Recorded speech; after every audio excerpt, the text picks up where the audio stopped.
Her hair was different that first morning, uneven.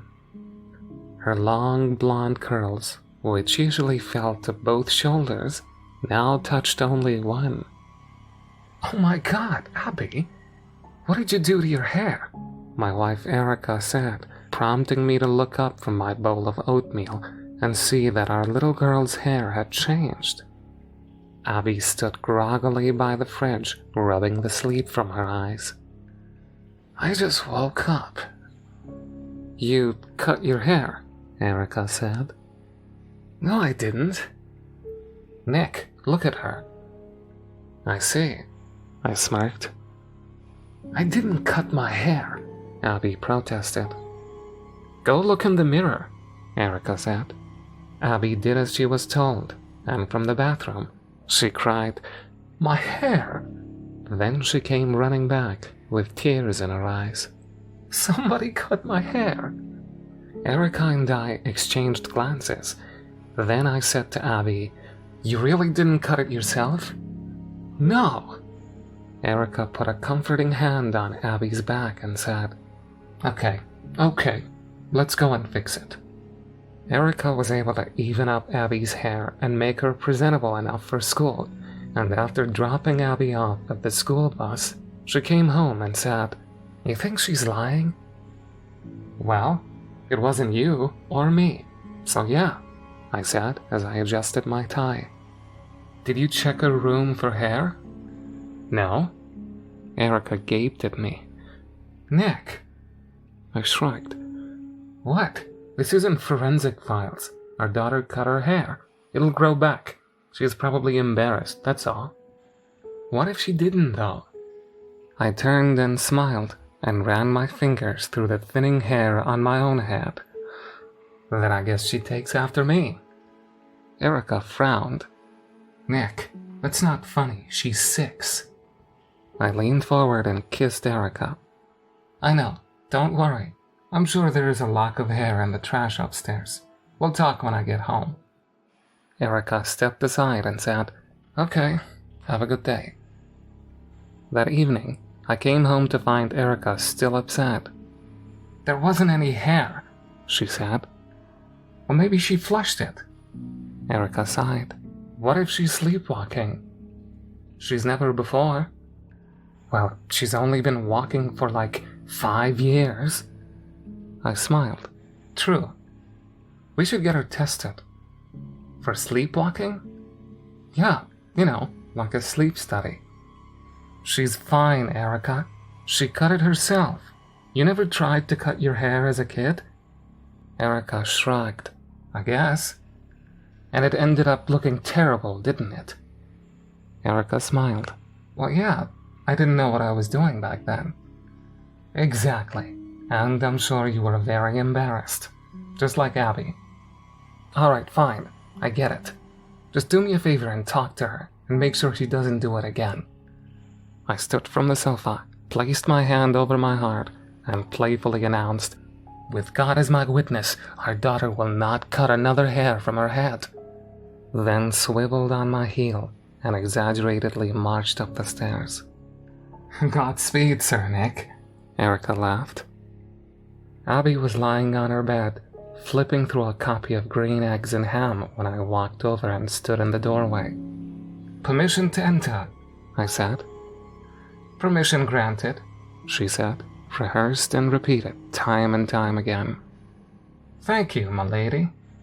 I walked over and sat next to her on the bed. "Ah, Green Eggs and Ham. A fine piece of literature. You can stop talking like that." "Talking like what?" I said, in the same posh English tone.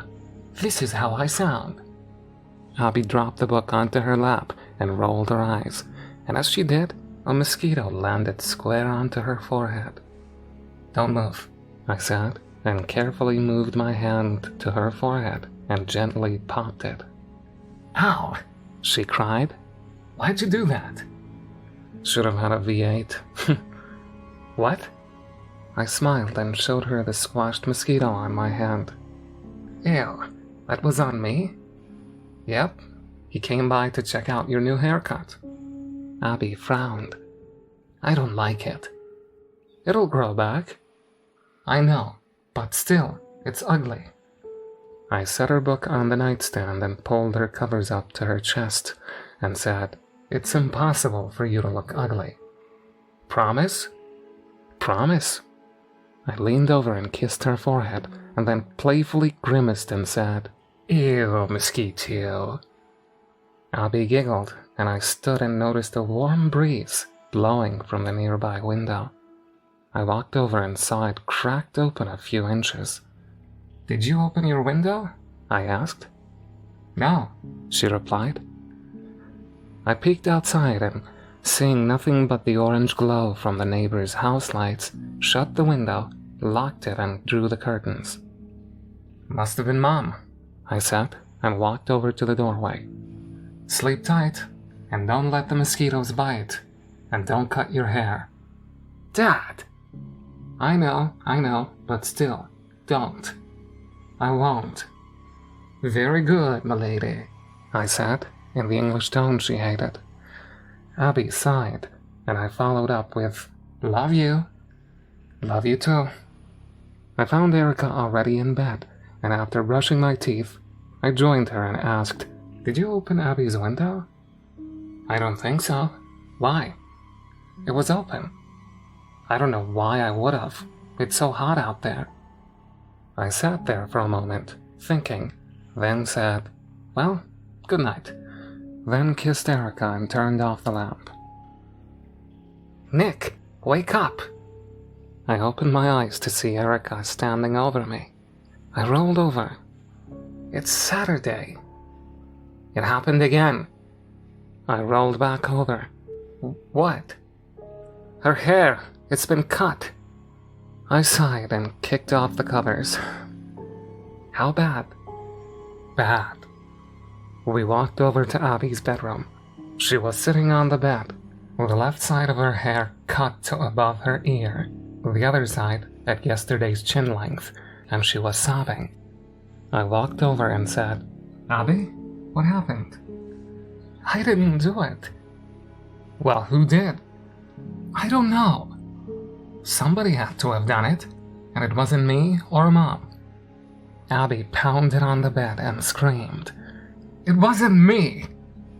I looked at Erica, and she said, "We're getting her tested." "Fine." I stood and nodded at the doorway, and Erica met me in the hall. "Are the scissors still in her bathroom?" "No, I took them out yesterday and hid them. She must have had another pair." I stared past Erica, and she asked, "What?" I pointed at the wall, and she turned around. "Oh, Nick, squash it before it stings one of us." "A wasp." I stepped into Abby's room and pulled the curtains. Sure enough, the window was open. "I feel like we're using her as bait," Erica said, as she stood at the bottom of the ladder, watching me install a camera in the corner of Abby's room. "No, we're going to figure out which one of us is sleepwalking. Abby said she doesn't have another pair of scissors, and she doesn't know where you hid the others, so it's going to be one of us. You don't know where I hid them either." I didn't answer and kept working on the camera. "Wait, you think I'm the sleepwalker?" "I didn't say that. I'm the only one who knows where the scissors are, so if you don't think it's Abby, then you must think it's me." I looked at Erica.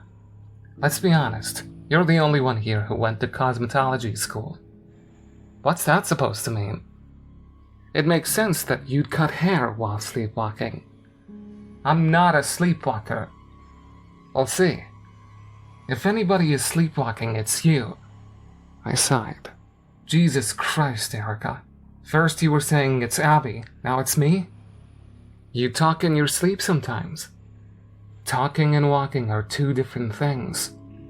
"It's more than I've ever done in my sleep." I tightened the final screw and then stepped down the ladder. "Well, we're going to find out, aren't we?" Erica shook her head. "Whatever. I just don't want this to go on any longer. Abby's running out of hair." The following morning, Erica and I got out of bed together and crept into Abby's room, and carefully pulled the covers from her face. Erica gasped and put her hand to her mouth. Patches of hair were missing from the left side of Abby's head, and the window was open. Erica and I rushed back to our bedroom and grabbed my phone and played the recorded footage from the previous night.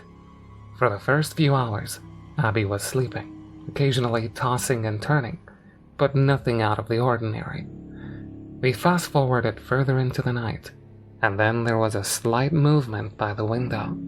The curtains fluttered as if from a light breeze. Then, an arm extended through the curtains and felt around the surrounding area, then disappeared back outside.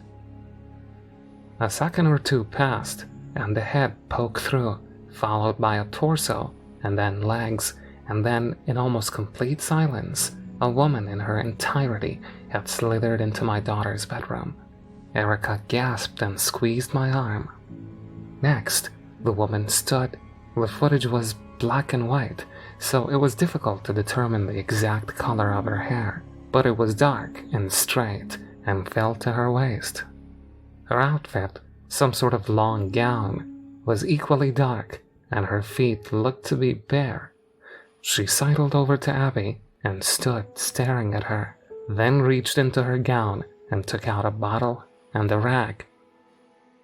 She unscrewed the top of the bottle and pressed the rag to it, tilted it, then screwed the lid back on and returned the bottle to her gown. Then she leaned over Abby and held the rag over her mouth for several seconds.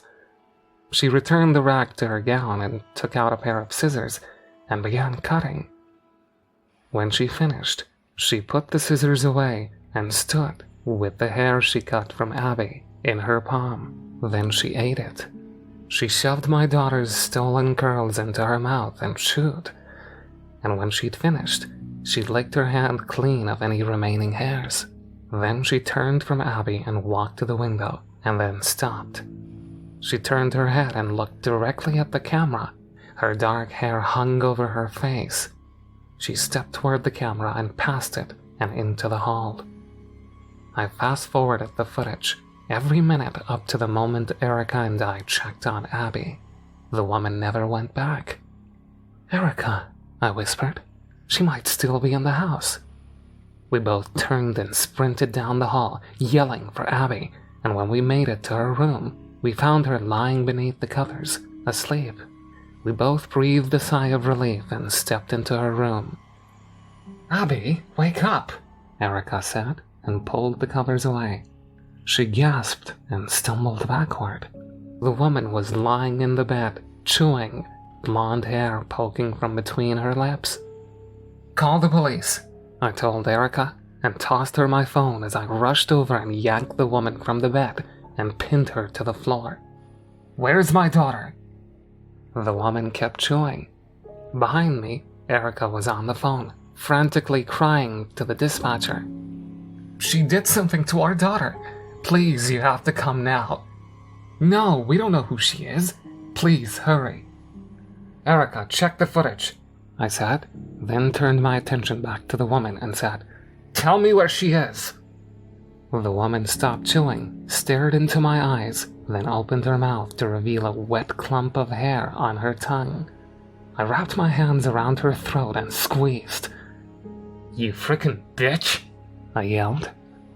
"Nick," Erica gasped. "She's in the closet." I spun around in time to see Erica yank the closet doors open and see Abby blue in the face, hanging limp from a tie knotted around her neck. At that same moment, I felt a sharp pain in my side and looked to see that the woman had stabbed me. I pushed her off and she pulled the scissors from me simultaneously. Then she quickly leapt to her feet and sprinted for the open window and vaulted out. "Abby!" Erica cried, having gotten her untied and on the floor. I crawled over and reached a bloodied hand to Abby's neck. "She's got a pulse," I said, and saw the color returning to her face. "She's breathing too." In the background, we could hear approaching sirens. Abby and I made a full recovery. From the footage we saw, The woman had crept into Abby's bedroom after Erica and I had gone back to our room that morning. Abby was still asleep at the time, and the woman chloroformed her again, then cut her hair and dragged her to the closet, and then she hung her with a tie she had taken from my closet, most likely during the night. The window, as it turns out, never actually locked. It was a faulty design that we were unaware of and never thought to check. The good news is that Abby's hair has grown back, as I assured her that it would. We've also moved to a new house, one with windows that properly lock. The bad news, however, is that the police never found the woman. They searched the house for DNA and found some, but couldn't match it to anyone. Nobody recognizes her either, from what they've told me. But she's out there, and she has her scissors with her, and it's only a matter of time before she sneaks through someone else's window and cuts their hair and eats it.